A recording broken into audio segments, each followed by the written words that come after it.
Tara guys, samahan niyo ulit ako magabi dito sa alaga ko. So for today, Thursday, diba? So ngayon, this is the last day na pupunta siya sa school. And then after, magiging masaya na siya. Happy na siya after kasi bakasyon na niya talaga. Wala na siyang gagawin sa school. So lahat na talaga. Sobrang init. As in, kahit naka umbrella ka na, may tikit ka, tumatagos pa rin yung init. Grabe. Hindi ko alam kung ilang anong weather ngayon. 42 degree ata. 42 degree yata ang weather ngayon. So ayun, hadlang po. Pagandahan ng school niya, malapit na lang, walking distance pa. Hindi na siya sasakay ng train o ng bus. Saka pwede na siyang yung hindi siya nagmamadali ba, pwede siyang gumising ng hindi ganoon kaaga. Kasi kung babiyahe ka pa, mag-travel ka pa from sa bahay dito sa school niya, hassle pa, diba? So ayan, kagandahan, malapit lang. Yun nga lang, exercise sa kanya, everyday siya maglalakad. So ayan guys, doon lang ngayon sa stoplight na yun. Tapos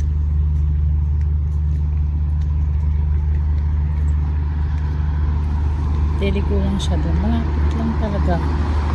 Tipid na tipid yung magulang niya sa pamasahe. Kasi yung panganay, grabe, matindi na inuubos nun, inaarkila pa ng taxi yun, papasok lang sa school. Kasi yung school medyo malayo noon, yung high school. Pero ngayon, okay na. So ayan, siya na lang pupunta mag-isa sa school niya para masanay siya. Hindi ko na siya ihatid doon, malapit lang naman na school niya. So hinahatid ko lang siya halfway para masanay na siyang mag-isa, diba? Kasi not always naman na I'm here. So dapat talaga maging independent na siya sa buhay niya. kahit every morning gigisingin ko pa siya, kakatakin ko pa yung door niya, parang gisingin. Tapos palaging kong nakakatok pagka ang tagal, maiinis ka pa kapag nakita mong nagmamadali ka na nga. Siya hindi pa nakabihis, tapos nakahiga pa sa nagsiselfone. Naku po, Diyos ko, talaga naman parang gustong umusok ng ilong ko talaga pagka ganito yung alaga ko. Yung nire-remind mo na siya na mag-change ka na ng clothes, but then makikita mo hindi pa rin nag-change ng clothes niya, nakahiga pa sa bed, nagsiselfone. Ay nako. So ayan, punta ako sa bilihan ng dumpling kasi ilan ko si sir ng pagkain niya.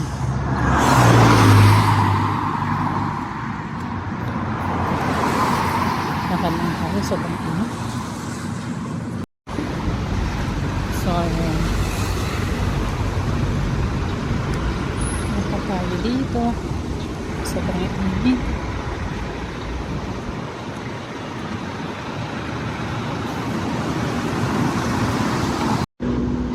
Alam nyo, naalala ko yung restaurant na yan. Yung restaurant na yan dati, nung napapadaan ako dyan, may mga nag-shooting ba, mga artista dito sa Hong Kong. Pero ngayon kasi madalang na akong lumabas, kaya wala ako nakikita. Pero more on dyan, sa restaurant na yan, artista ng Hong Kong. tayo muna sa market. Ito pala ako nakakabili ng pang mga flour kong ginagamit. Nakalimutan kong bumili kahapon. Nagmamadali kasi ako baka kasi maunahan ako ng kamakal. Ang sarap naman ako.